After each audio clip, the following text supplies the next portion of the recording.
दिल्ली के बीचों बीच बने इस महल को क्यों कहते हैं भुतहा महल? लाल किले से भी पुराना होकर क्यों नहीं आती यहाँ पर लोगों की भीड़? आर्कियोलॉजिकल सर्वे ऑफ इंडिया की मनाही के बावजूद जुम्मे के दिन यहाँ क्यों लोग बिखेर देते हैं टूटी चूड़ियाँ और दीवारों पर टांग देते हैं ऐसे खत जिसमें लिखी होती हैं उनकी तकलीफ़ें। इस वीडियो में हम जानेंगे इसकी वजह को और बताएंगे आपको इस महल का इतिहास भी।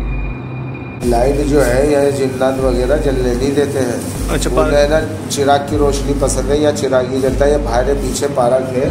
हाँ। इसमें लाइटें हैं और सारी फूकी पड़ी हुई है। अच्छा हाँ, तो जिन्नात को सिर्फ चिराग पसंद है? हाँ, चिराग जलता है, वो दूर से दूर तक रोशनी करता है। इस किले के अंदर पूरे के अंदर कहीं पे लाइट नहीं है। फिरोज शाह कोटला दिल्ली के इस 5वें शहर को फिरोज शाह तुगलक ने बनवाया था। 1354 में बनकर तैयार हुआ ये किला आज किसी खंडहर की तरह उजाड़ दिखाई देता है। इसमें एक बावली और एक मस्जिद भी है जिसमें तैमूर ने इबादत की थी। लेकिन 700 साल गुजर जाने के बाद इस किले से जुड़ा एक खौफनाक सच भी है जिसकी वजह से इस बेहद शांत और खूबसूरत जगह आने से लोग कतराते हैं। हाल ये है कि अगर आप यहाँ जुम्मे के अलावा किसी दिन आते हैं तो हो सकता है आपको सिक्योरिटी गार्ड ज़्यादा दिखें और लोग कम। हाँ बिल्कुल, ये अब अगर दूर से ही मुलाकात हुई है। कैसे हुई? वो लम्हा मुझे बताइए। सफ़ेद लिबास के अंदर थे, जैसे सऊदिया वगैरह में पहनते हैं ना। हाँ। उस तरीके का लिबास था। हाँ। और ये लंबी दाढ़ी थी उनकी काफ़ी। हाँ। और दूर से उनकी दुआ सलाम हुई। जब मैंने उनको देखा तो फिर मैं आगे बढ़ा। थोड़ी देर बाद 10-15 कदम आगे बढ़ा और जो फिर मैं पलट के देखता हूँ वो गायब। फिरोज शाह तुगलक को इतिहास, शिकार, सिंचाई और वास्तुकला में काफ़ी इंटरेस्ट था। उन्होंने कई शिकारगाह जैसे मालचा महल, भूली भटियारी का महल और पीर गायब बनवाए। कई शहरों की बुनियाद डाली, कुतुब मीनार, सूरजकुंड की मरम्मत करवाई। हौज खास के तालाब की भी मरम्मत फिरोज शाह ने ही करवाई थी। वहीं उनका मकबरा भी है। फिरोज शाह के शासन में दिल्ली की कई मस्जिदें भी बनी। फिरोज शाह कोटला को खुश्क फिरोज कहा जाता है, यानी फिरोज का महल। मलिक गाजी और अब्दुल हक द्वारा डिजाइन किए गए इस किले के पूर्व में यमुना नदी है। आज इस किले में केवल खंडहरों के अलावा कुछ नहीं बचा है। तुगलक वंश की हार के बाद वक्त के साथ यह किला भी वीरान होता चला गया।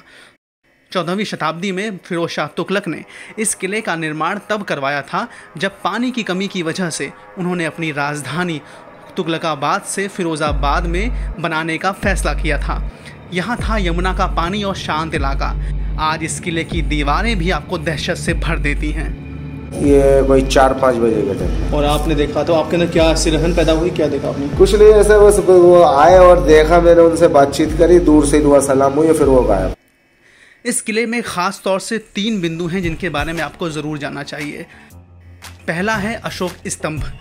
यहाँ मौजूद अशोक स्तंभ जामी मस्जिद के उत्तर दिशा में मौजूद है। मौर्य साम्राज्य के राजा अशोक ने हरियाणा में अंबाला के टोपरा में 273 और 236 ईसा पूर्व के बीच स्तंभ का निर्माण किया था। फिरोज शाह तुगलक अंबाला से यह स्तंभ लेकर आए और इसे किले में स्थापित किया, जिसकी ऊंचाई 13 मीटर थी। स्तंभ को खूबसूरती से सजाया गया और इसका नाम मीनारे ज़रीन रखा गया। अशोक स्तंभ पर शिलालेख मौजूद हैं जो प्राकृतिक और ब्राह्मी लिपियों में लिखे गए हैं। इस पर बुद्ध की 10 आज्ञाएं भी अंकित हैं, जिनके कारण मौर्य काल में बौद्ध धर्म का प्रचार हुआ। स्तंभ देखने का सबसे अच्छा समय तब है जब सूर्य की किरणें इस पर सीधा पड़ती हैं और यह सोने की तरह चमक उठता है। यह स्तंभ पिरामिड जैसी इमारत पर खड़ा है। अभी तो ये बगल में जो अशोका स्तंभ है, इसमें जाने के लिए दरवाज़ा बंद कर दिया है। लेकिन जब मैं गया था पहले इसमें एक बार, तो मैंने देखे थे लोगों ने कागज़ पर लिख के अपनी प्रॉब्लम, वो अपनी है ना एप्लीकेशन वगैरह लगाते हैं। ऊपर भी मस्जिद में नीचे। हाँ। और अशोक के लाइट जो लगा हुआ है। हाँ। वहाँ भी। हाँ। और ये इसलिए बंद कर दिया गया है, लड़का लड़की जाके बदतमीजी पना करते हैं। बावली। सुल्तान फिरोज शाह ने किला कोटला फिरोज शाही में एक बावली भी बनवाई थी। यह बावली पिरामिड के आकार वाली इमारत जिस पर अशोक की लाट स्थापित है उसके दाईं ओर बनी है। विक्रमजीत सिंह रूप रॉय की पुस्तक टॉप 10 बावलियों के मुताबिक दिल्ली में यह गोलाकार वाली एकमात्र बावली है। फिरोज शाह कोटला की बावली का बाहर से व्यास में नाप 33 मीटर और भीतर से 9 मीटर है। क्षेत्रफल के हिसाब से यह दिल्ली की सबसे बड़ी बावली है। इस तरह की 2 और बावलियां हरियाणा के फरीदाबाद में सूरजकुंड और गुरुग्राम के फर्रुखनगर में हैं। इस बावली की खासियत यह है कि दिल्ली की अधिकतर दूसरी बावलियों से यह अलग है, जहां कुआं एक दीवार से अलग है।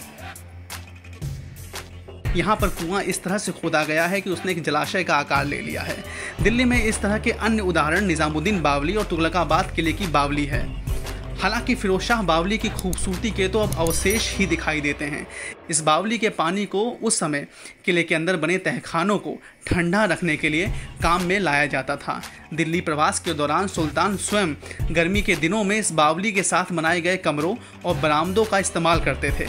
इस पानी का इस्तेमाल आज भी इस इमारत के आसपास के क्षेत्र को हरा भरा बनाए रखने के लिए किया जाता है। जामी मस्जिद। फिरोज शाह कोटला के अंदर बनी जामी मस्जिद इसलिए मशहूर है क्योंकि कहा जाता है कि सदियों पहले तैमूर ने दिल्ली पर अपनी जीत के बाद यहाँ पर शुक्रवार को नमाज अदा की थी। यहाँ अब मस्जिद की सिर्फ एक दीवार ही बची है। इसके पूर्व और उत्तर की दीवारें गायब हैं। तैमूर इस मस्जिद से इतना प्रभावित हुआ था कि उसने इसकी हूबहू मस्जिद समरकंद में बनवाई थी। ये मस्जिद खास तौर से शाही घराने की औरतों के लिए बनवाई गई थी। इस मस्जिद में औरतें खास तौर से बनाई गई जगहों में जब नमाज पढ़ती थी तो कोई दूसरा उन्हें देख नहीं पाता था। अशोक स्तंभ, जामी मस्जिद और बावली, ये तीनों जगहें एक तरफ और लोगों का यकीन एक तरफ।